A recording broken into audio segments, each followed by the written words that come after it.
story you are about to hear is true. Only the names have been changed to protect the innocent. Fatima Cigarettes, best of all long cigarettes, brings you Dragnet.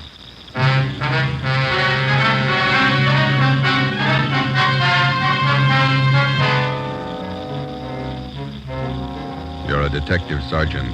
You're assigned to Juvenile Bureau. A potential killer roams the halls of one of the high schools in your city. Girl students have been brutally slashed by the criminal. Your job, stop him. If you want a long cigarette, smoke the best of all long cigarettes. Smoke extra mild Fatima.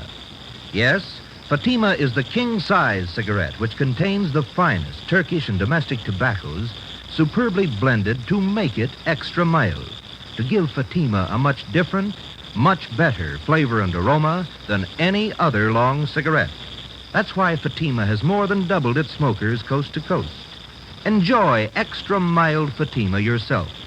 Best of all long cigarettes. It's wise to smoke extra mild Fatima. It's wise to smoke extra mild Fatima.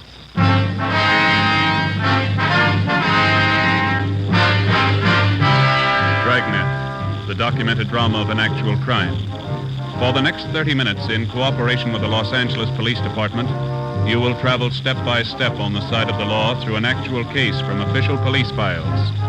From beginning to end, from crime to punishment, Dragnet is the story of your police force in action.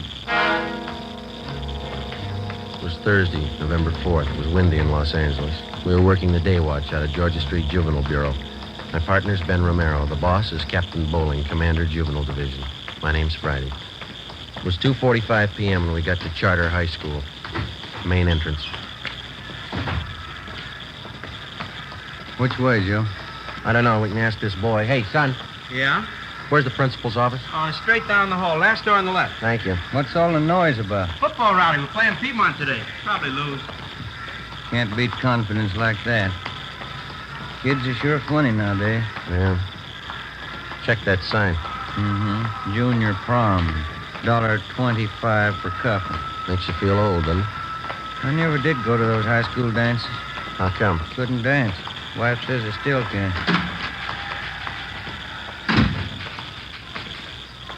Yes, sir? Like to see Mr. Chase? Could I have your names, please? Romero and Friday. Oh, yes, he's expecting you. You can go right in. That door there. Thank you, ma'am.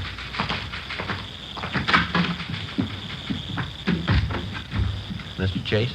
Yes? My name's Friday. I talked to you on the phone. Oh, yes, certainly, Sergeant. Have a chair. Thank you.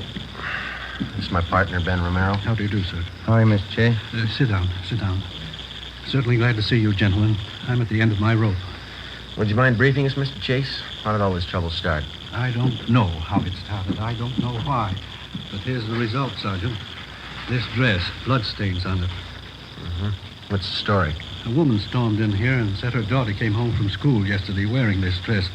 As she told her mother she'd been knifed here at the school. Mm-hmm. How many cases like this have you had? 21 in the past 3 weeks. Why didn't you notify us? Believe me, Sergeant, I didn't know which way to turn. When I first learned about these knifings, I wanted to call in the police, but some of the girls who'd been cut, the parents didn't want it reported. The publicity, the notoriety, they didn't want it. Hope you realize, Mr. Chase, that it's a pretty serious business. Believe me, I did realize. What could I do? The knifings had to be stopped. The parents didn't want them reported. I've tried everything humanly possible to find out who's responsible. What have you tried, Mr. Chase? Well, I called on some of the older students from the Boys' Council. I placed them all over the grounds of the buildings and told them to keep an eye out. No results, huh? The knifings have gone right on. This past week, they've even gotten worse. Oh, that reminds me. Just a moment, please. Yes, Mr. Chase? Doris, would you get Jim Travers, please? Have him come to my office right away. Yes, Mr. Chase. Travers is head of the Boys' Council. He helped organize the system of guards. He might be able to give you some information. You said a minute ago that the situation has been worse this past week. You mean the knifings have gotten more frequent? More frequent and more serious. One girl was cut very badly this morning. She had to be sent home. Are most of these girls cut in pretty much the same manner? The school nurse treated some of them. She says it looked to her as though the girls had been slashed with a very sharp knife, probably a razor. Is there any definite time pattern to these knifings?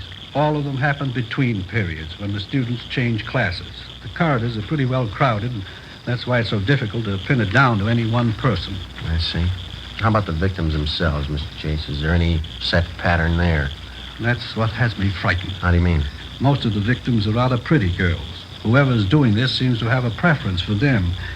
It's frightening when you think of what kind of mind the person must have. It's a little more than frightening, Mr. Chase. Huh? A person with a knife must be a mental case, probably a dangerous one. I don't think he's going to be satisfied with just knifing the girls. Killing? Possible if we let it go much longer. You wanted to see me, Mr. Chase? Come in, Jim. I would have come sooner. I was tied up with a rally committee. Jim, this is Sergeant Friday and Sergeant Romero, police officers.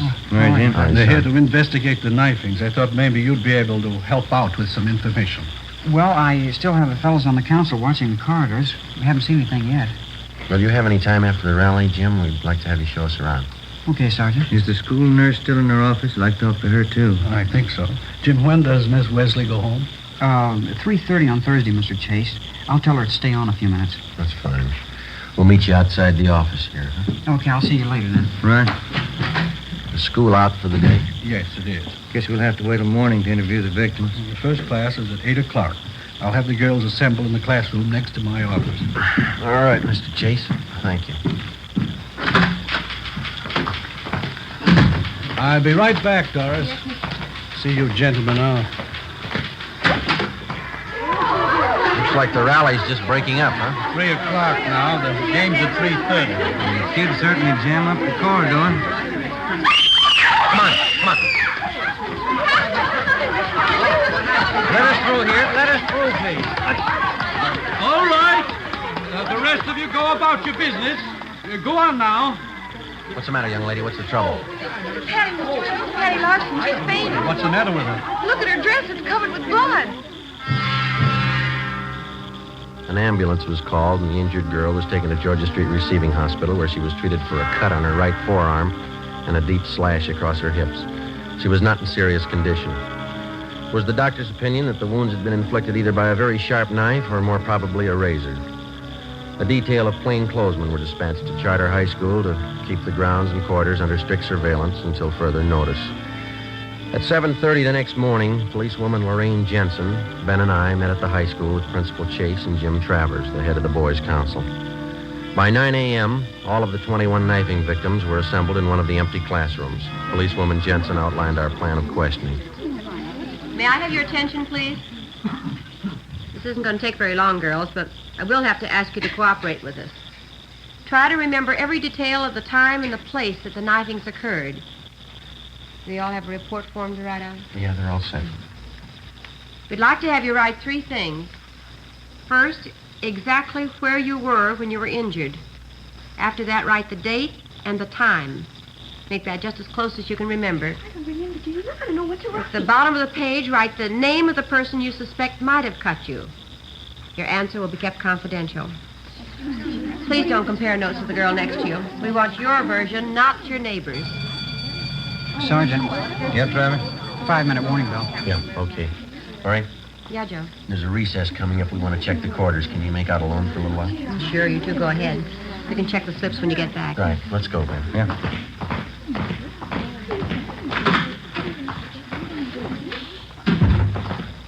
Top of the stairs is best, Sergeant. Okay. If you stand back a little from the railing, no one down below can tell if they're being watched either. Okay. I'm pretty much interested in police work. You know, the lie detector and stuff. Mm-hmm. You keep on going here? One more flight. All right. I wrote a paper once on the lie detector for our physiology class. The teacher liked it. That's so. Yeah. I've been reading how they take fingerprints, cloth imprints, and all that. Pretty interesting. Here we are. We can keep an eye on the whole corridor from here. Okay. What detail do you officers work out of? Georgia Street Juvenile. You know Lee Jones or Ray Pinker? Oh, yeah. I've read a lot about the crime lab. Why don't you come downtown some afternoon? We'll show you around. That'd be swell. Okay. Must be interesting, meeting all kinds of people, watching how they behave, you know. Yeah, it's interesting. During the recess, while the students moved from classroom to classroom, we kept the main quarter under close surveillance. The other men from Juvenile Bureau covered the rest of the quarters. We kept an eye on the main quarter during the third recess between periods at 11 a.m. Again, no results. At 11:30, Travers went to check with the members of the boys' council to set up the noontime watch. Ben and I went back to the classroom on the main floor to check with policewoman Jensen. We helped her tally the results of the questioning of the girl victims that morning. Let's see, 17, 18, 19. Well, that takes care of the lot. Let's see. There it is. Now what's it mean? Well, 12 say they were knifed on the main corridor, 3 knifed outside the building, 4 on the stairway, 2 in a classroom. The times they list. Doesn't look like there's any pattern there. How about the suspects that they wrote down? That's even got me beat. We've got more of them than we have victims. Here. There's 4 pages of names. Some of the girls wrote down as many as 5 suspects. That's going to help a lot. How many altogether? Let's see. 34. Oh, hi, Mr. J. Did you find out anything? Well, it didn't turn out too well. Nothing definite. Terrible morning. Parents calling up, newspapers. I don't know. Certainly out of my hands. Are there any assemblies scheduled for this afternoon? Yes, after the 5th period. Why?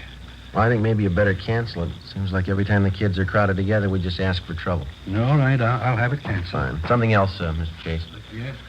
The girls that we had in this room this morning, the victims, we'd like to have every one of them brought back here after the next class, can we? All right, Sergeant. I'll have excuse slips sent to each one. Thank you, sir. Gives you the chills. Those kids getting cut up in broad daylight. Whoever it is, the guy's got a stomach for it.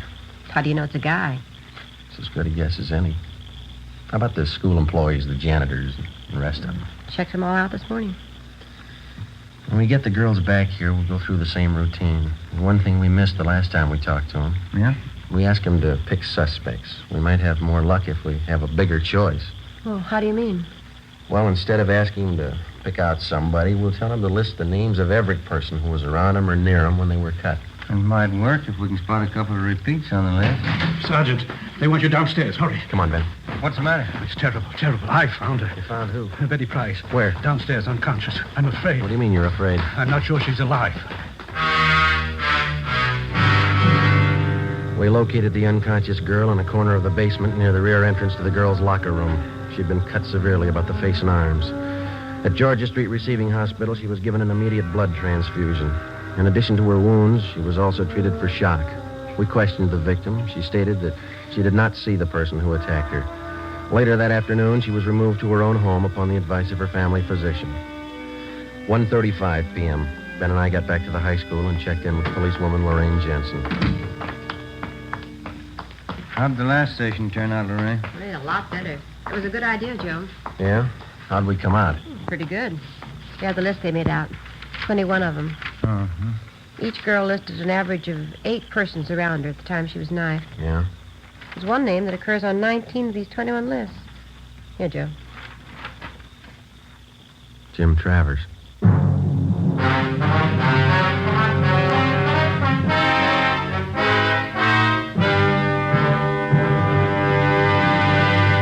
You are listening to Dragnet, the case history of a police investigation presented in the public interest by Fatima Cigarettes. If you smoke a long cigarette, it will be in your interest to listen to a typical case history of a Fatima smoker. It's the case of Mr. Frank Fenton, well-known author and Hollywood screenwriter. This is his actual signed statement. When a writer gets absorbed in his work, he loses track of time, smokes more than usual. And this happens often to me. As a result, I appreciate a mild cigarette. Fatima is extra mild. I agree it's wise to smoke extra mild Fatima. And so do more and more smokers every day. Actual figures show extra mild Fatima has more than doubled its smokers coast to coast. So enjoy extra mild Fatima yourself. The king-size cigarette, which contains the finest Turkish and domestic tobaccos, superbly blended to make it extra mild. You will prefer Fatima's much different, much better flavor. You will agree. It's wise to smoke extra mild Fatima. It's wise to smoke extra mild Fatima. The best of all long cigarettes.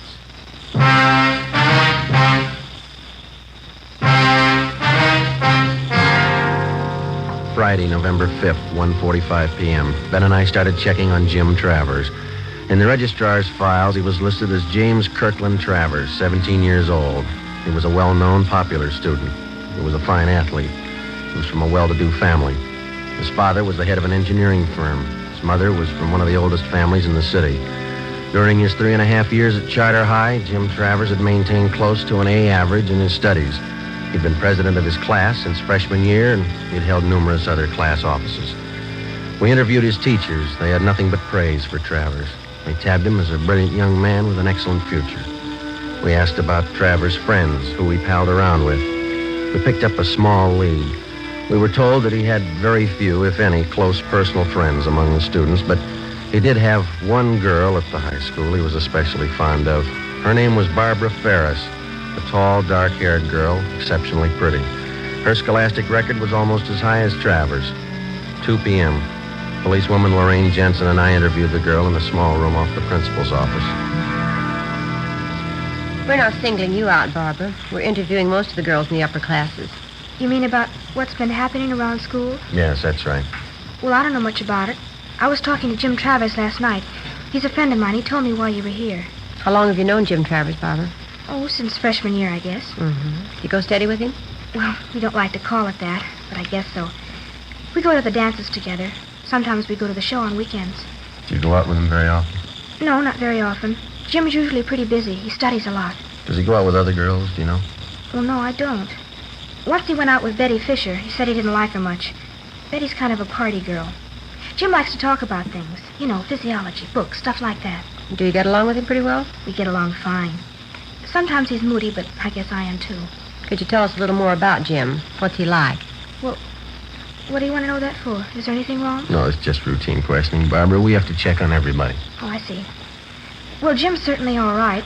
He's like the rest of the fellows at school, I guess. Only he's smarter than most of them. Well, is there anything maybe that's odd about him that you noticed? Anything very different? No, not that I've noticed. He's always been pretty bashful, up until this last year anyway. He's still that way sometimes when we go out on dates. How do you mean? How is he bashful? You know, about girls and things. He's always nice, though. He's not always thinking about necking and stuff like most of them. You mean he's not the romantic type? Well, he can be romantic when he wants to. Once we parked outside my house after a dance. He's always nice. There was just this one time. What was that? Well, he kissed me, and then he twisted my arm behind my back. He kept twisting it for no reason. Yeah? I told him it hurt me, but he wouldn't let go. He kept twisting my arm. What did he say? That's what was so funny. He said, "I like you better than any girl I know." Yeah? Then he said, "That's why I'm hurting you." After talking with Barbara Ferris, we had a pretty good idea that Jim Travers was the suspect we wanted. But because of his fine background and his record, we realized that we'd have to prove beyond any question of a doubt that he was the guilty person. We had only one thing to go on besides the information Barbara Ferris had given us. During the morning recesses, when Travers was with Ben and I was watching the corridors, not one knifing took place. When we had left Travers and gone downstairs to check with policewoman Jensen, a girl had been found slugged and cut at the rear of the girls' locker room. 2:30 p.m., Ben and I met with the suspect. How's it going, Sergeant? Any luck? Not much, Jim. What's that, another rally? No, a band practice. The junior prom's tonight, isn't it? Yeah. You talked to the girl who was knifed downstairs, huh? Find out anything? No, not much. You want to stick with us this afternoon? I think you might be able to help us out. Sure. I've got the fellows on the council standing by if you want them. Fine. Let's go outside, huh? Got something to tell you. Sure, okay. We can go out this way.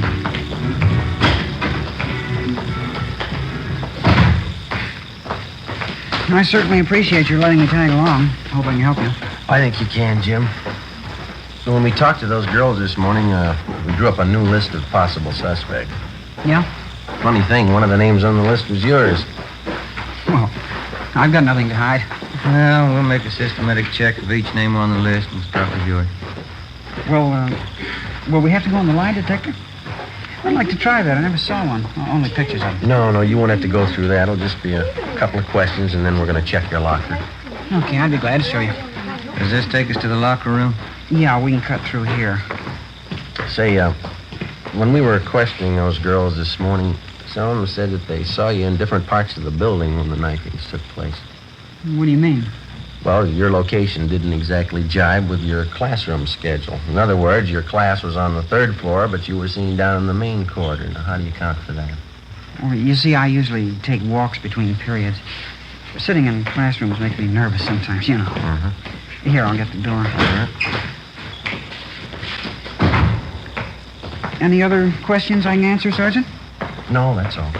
How'd you happen to get interested in police work, Jim? You said your father was an engineer, didn't you? Yeah, that's right. I don't know how I got interested. I just took to it, I guess. I always liked to watch people's reactions and their behavior. Fascinating. The locker room's down this way. Okay. What are you planning on doing when you graduate? College? Yeah, I guess so.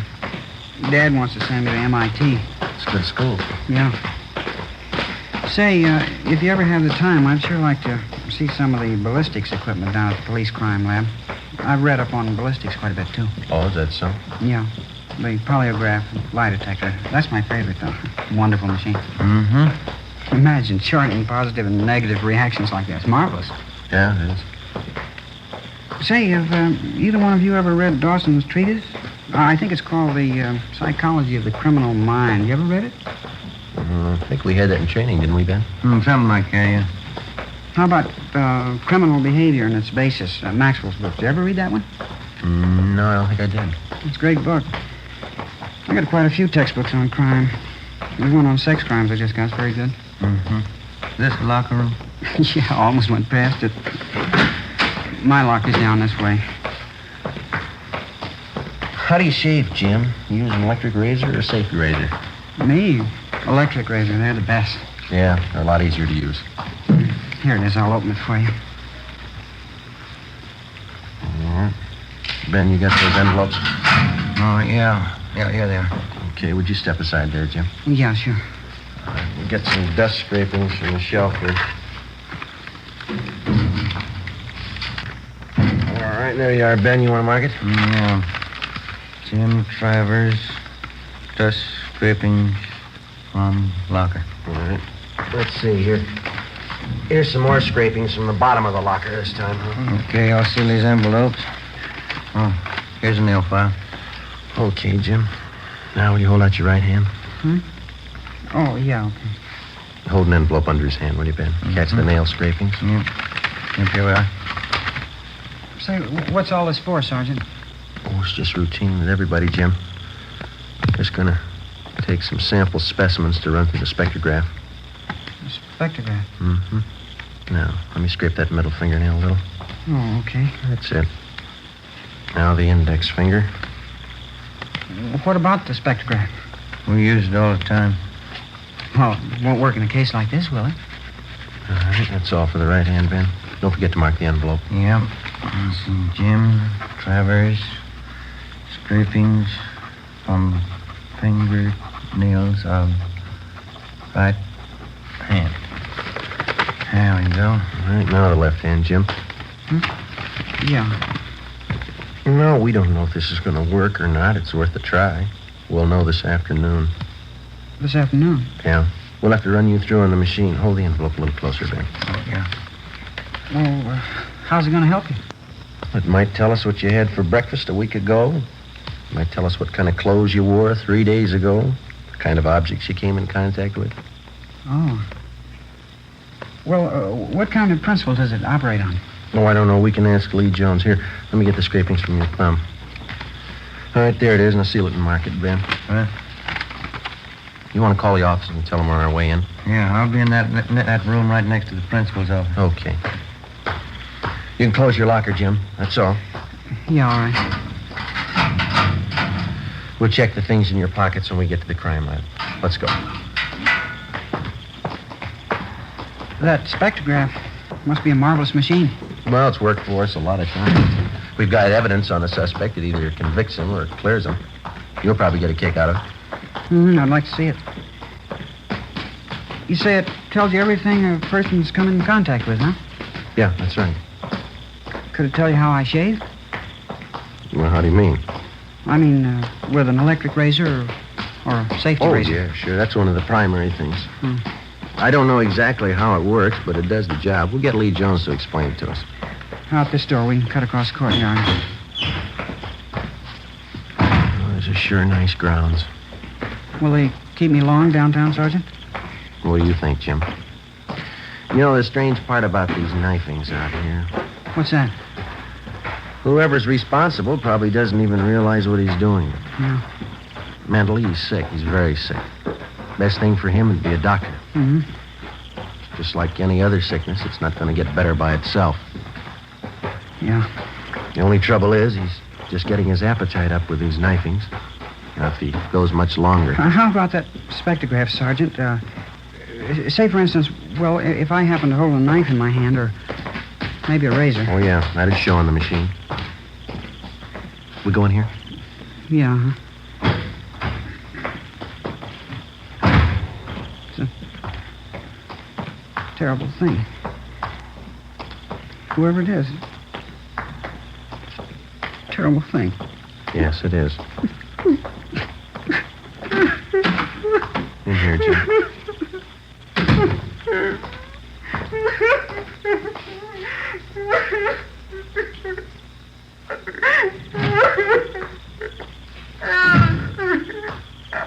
Joe, how's it going? I think he's ready to tell us. Hope so. I expect the guy won't. All right, son, you want to tell us about it now? I couldn't help myself. I had to do it. I had to. I couldn't sleep. I couldn't study unless I did it. I couldn't help myself. You're responsible for all the knifings, are you?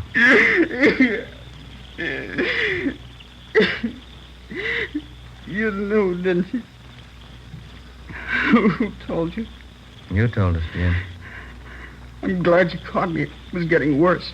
Might have been too late. I'm glad you caught me. Why? Barbara. After the prom tonight, Yeah. I was going to kill her.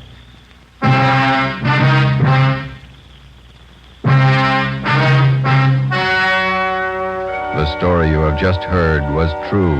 Only the names were changed to protect the innocent. On December 15th, the hearing was held in Juvenile Court, Department 38, City and County of Los Angeles, State of California. In a moment, the results of that trial. It's amazing how many long cigarette smokers are changing to extra mild Fatima. Here is the actual report. From coast to coast, Extra Mild Fatima has more than doubled its smokers. Yes, more and more smokers every day are discovering that Fatima is the king-size cigarette that is extra mild. Extra mild because it contains the finest Turkish and domestic tobaccos superbly blended to make it extra mild, to give it a much different, much better flavor and aroma. Enjoy extra mild Fatima yourself.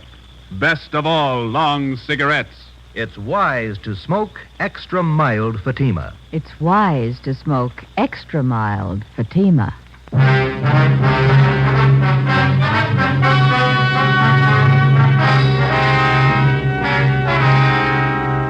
17-year-old James Travers was examined by court psychiatrists who found him to be one of the most dangerous mental cases they had ever examined. The boy's parents, who cooperated to the fullest with the police officers and with the court, made only one request, that the boy be committed to a private sanitarium. James Travers is now under confinement at that sanitarium for an indefinite period of time. You have just heard Dragnet, a series of authentic cases from official files. Technical advice for Dragnet comes from the Office of Chief of Police W.A. Wharton, Los Angeles Police Department. Fatima Cigarettes, the best of all long cigarettes, has brought you Dragnet from Los Angeles. Screen Directors Playhouse presents a Damon Runyon story tomorrow on NBC.